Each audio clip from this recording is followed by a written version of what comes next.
से देखो चातुर्मास भी शुरू हो जाएगा, क्योंकि हरिशयनी एकादशी।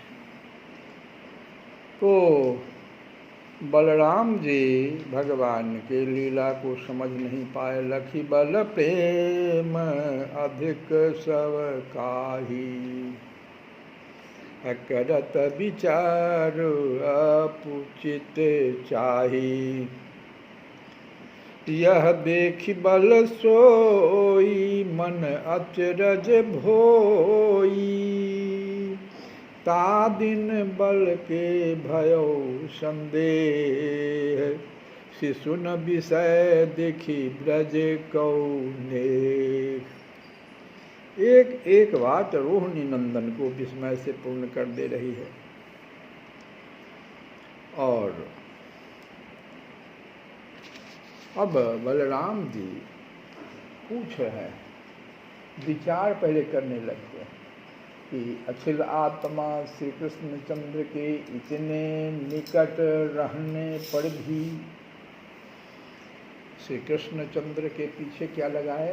अखिल आत्मा श्री कृष्ण नंद चंद्र के इतने निकट रहने पर भी ऐसी बात क्यों हो रही है? समस्त ब्रजवासी गो गोप गोपियों के जीवन स्वरूप श्री कृष्ण चंद्र के उपस्थित रहते हुए ही धेनु समूह का इन अपने गोवत्सों में, रक्षक गोपों का अपनी संतति में इतना स्नेह बढ़ने का कारण क्या है?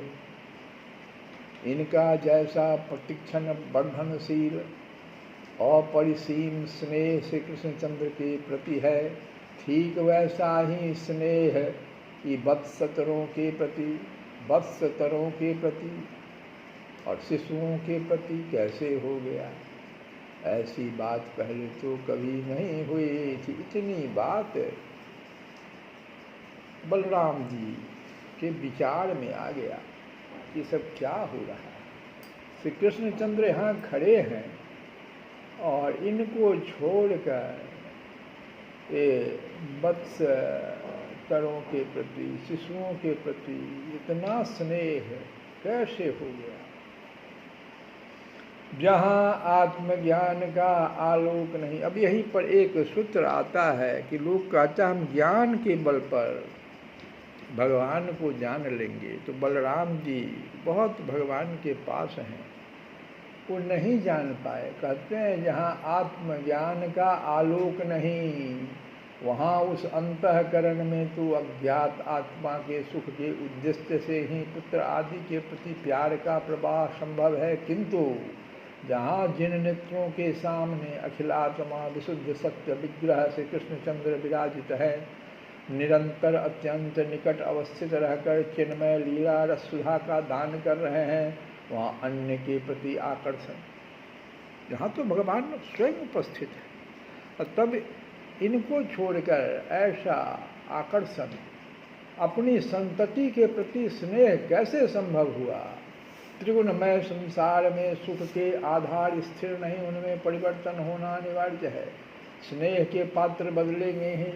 आज सुख का आधार कुछ और है, कल कुछ और ही रहेगा। आज जिसके प्रति प्राणों का स्नेह समर्पित करके भी तृप्ति नहीं होती, कल उसका स्थान कोई अन्य ग्रहण करेगा। किंतु जिसने एक बार श्री कृष्णचंद्र में सुख का अनुभव किया, अपना सारा स्नेह श्री कृष्णचंद्र के चालू चरणों में अर्पित कर दिया, उसके लिए अनंत काल तक सुख का कोई अन्य आधार संभव ही नहीं, उसका स्नेहास्पद अन्य बन सकता ही नहीं। फिर भी यहाँ यह वैषम्य कैसे संघटित हुआ? एक बार श्री कृष्णचंद्र के लिए सर्वस्व न्यौछावर कर देने के अनंतर भी पुनः गोगोपों का अपने वत्सलों के प्रति, शिशुओं के प्रति यह स्नेह निर्बंध कैसे संभव हुआ?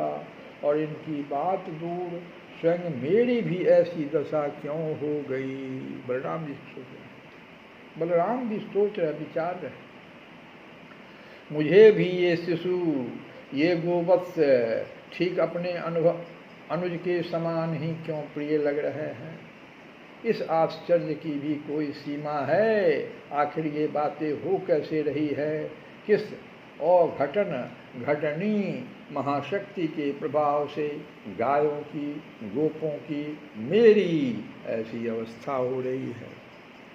किस हेतु से, कहाँ से इस महाशक्ति का अवतरण हुआ है? क्या यह कोई देव माया है अथवा शक्ति विशिष्ट नर की, किसी मनीषी मुनि की माया है? शक्ति विशिष्ट किसी नर की या किसी मनीषी मुनि की माया है, अथवा यह आसुरी माया का प्रसाद तो नहीं है, किंतु आसुरी, नारी, दैवी माया, इनमें कोई भी मुझे भी मोह सकती है क्या? ये भी तो बात है कि अगर आसुरी माया होगी तो आसुरी माया या दैवी माया कोई सबको तो मोह लेगा, मुझे भी मोह सकती है क्या? विश्व में ऐसी कौन सी माया है जो मुझे भी मोहित कर ले? हाँ, एकमात्र मेरे अनुज, नहीं, अनुज नहीं, मेरे प्रभु श्री कृष्णचंद्र की ही और घटन घटनी परम चिंतया शक्तमयी माया ऐसी है जो मुझे भी मुग्ध कर दे। उनकी ही माया फैली हो और ये बातें संगठित हो गई हो, यह संभव नहीं है। इतनी बात रोहिणी नंदन के विचार में आ गया। अब रोहिणी नंदन लव मात्र काल भी व्यतीत होते न होते इतनी बात सोच गए, और केवल सोच भर लिया नहीं, इस रहस्य की ओर छोड़ पा लेने का संकल्प भी उन्हें उतर गया कि क्या बात है, पूछना पड़ेगा। अब तक तो वे विचार कर रहे थे लीलानुरूप भंगिमा की चादर ओढ़ कर ही, किंतु अब उन्होंने अपनी ज्ञानमयी दृष्टि के आलोक में देखना आरंभ किया और देख लिया स्वयं श्री कृष्णचंद्र ही तो इन असंख्य गोवत्स एवं गोप शिशुओं के रूप में अवस्थित है। अब ये देख भी लिया उन्होंने।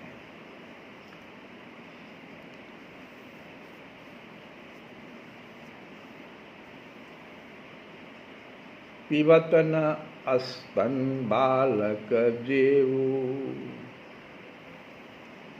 तीन घर तीन पर अधिक प्रीति कत भेऊ, निकट प्रसूति वत्स कह त्यागी, पूरब मह किन ये अनुरागी, नित प्रति बढ़ प्रेम सब काहू, रखौ न कारण प्रीति उमाहू, मोहि सहित सब कह यही रीति, प्रेम अधिक क्षण क्षण किन प्रीति, मोहि प्रीति इनमें यही हेतु, समुझ पर नहीं मोह निकेतु, कै देवी माया यह होई, कै नर असुर कहावती सोई, केहि कारण प्रेरी किन कैसे, अपर न घट भई यह जैसे, अपर न माया प्रबल यसे, मूक मोह कराई, यह माया श्री कृष्ण के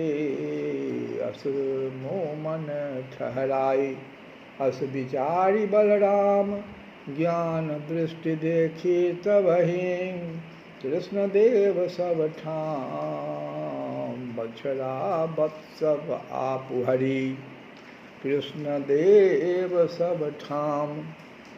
देखा भगवान बलराम जी ने ज्ञान दृष्टि से, तस विचारी बलराम ज्ञान दृष्टि देखी तबहि, कृष्ण देव सब ठाम।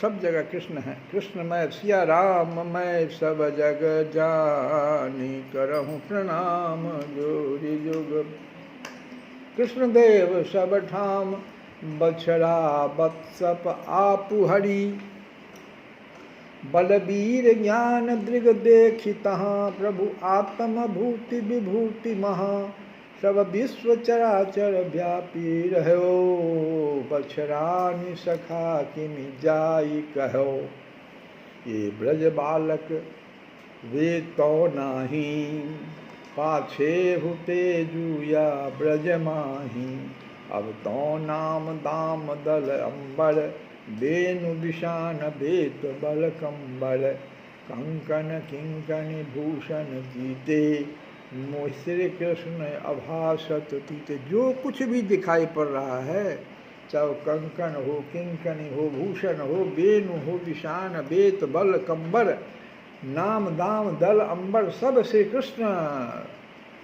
मोहि श्री कृष्ण अभाषत तीते, सब श्री कृष्ण में दिखाई पड़ रहा बलराम जी। बलराम के अधरों पर स्मित की एक रेखा अंकित हो गई। उन्होंने अपने अनुज के नेत्र सरोज पर अपनी दृष्टि स्थिर कर ली।